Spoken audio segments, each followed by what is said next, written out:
परदेसाते हेर चिट्ठी आई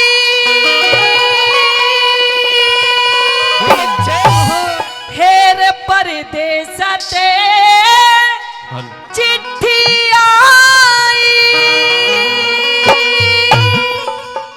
और यो ब्योती बिगड़ी लिया मेरा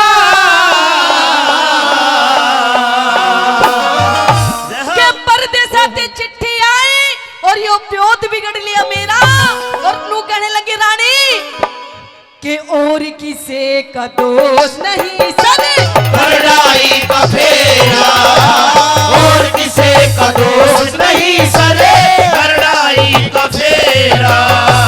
परदेसा से चिट्ठी आई बात बिगड़ लिया मेरा और किसे का दोष नहीं सरे लड़ाई का फेरा और किसे का दोष नहीं सरे लड़ाई का फेरा।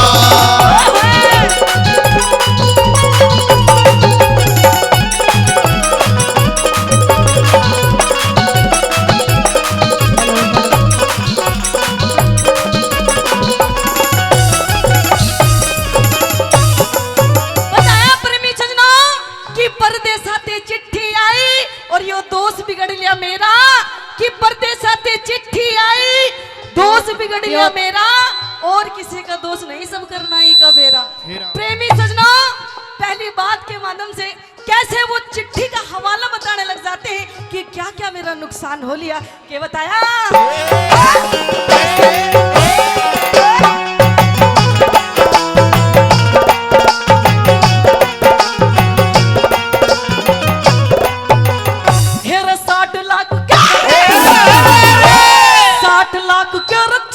जहाज थे भरे भराए भाई कलकत्ते थे पर डूब गए ऐसी चिट्ठी आई बजन लगे और हाथ कांप गए रोके नाड़ी हलाई।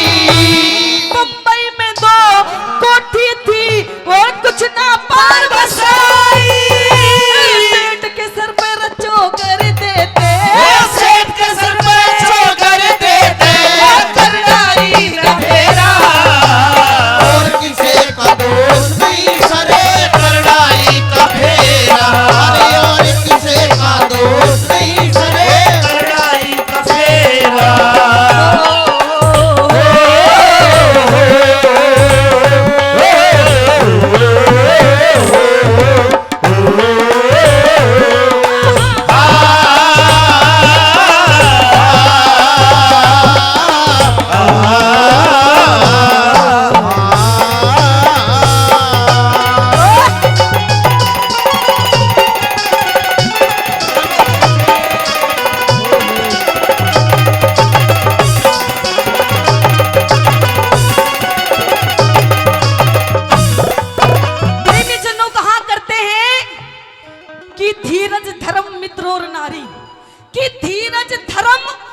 सारी। प्रेमी सजनों एक समय ऐसा होता है जो इंसान को अच्छे से अच्छे लोगों की असलियत दिखा देता है।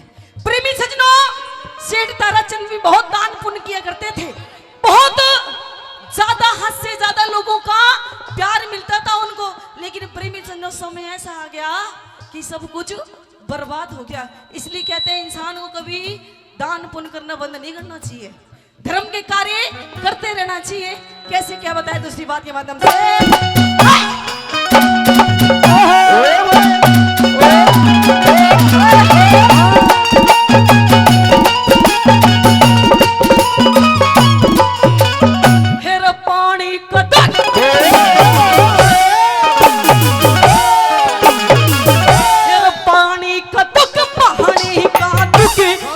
दुनिया ने चुके कमोरा गौशाला भी बंद करवा दी टुकड़ा करे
हमारा तुम्हारा, और अगर न मिलती इस दुनिया में लेके जन्म दोबारा। नो कहने लगे पिया जी कोई बात नहीं, देखिए टोटा नफा तो ये दुनिया के नसीब में आता रहे, ये जिंदगी है, कभी खुशी तो कभी गम।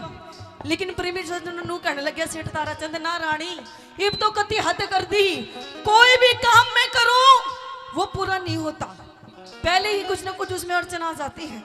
कैसे चौथी बात के माध्यम से कैसे सेठ ताराचंद जी और के बताने लगे, के बता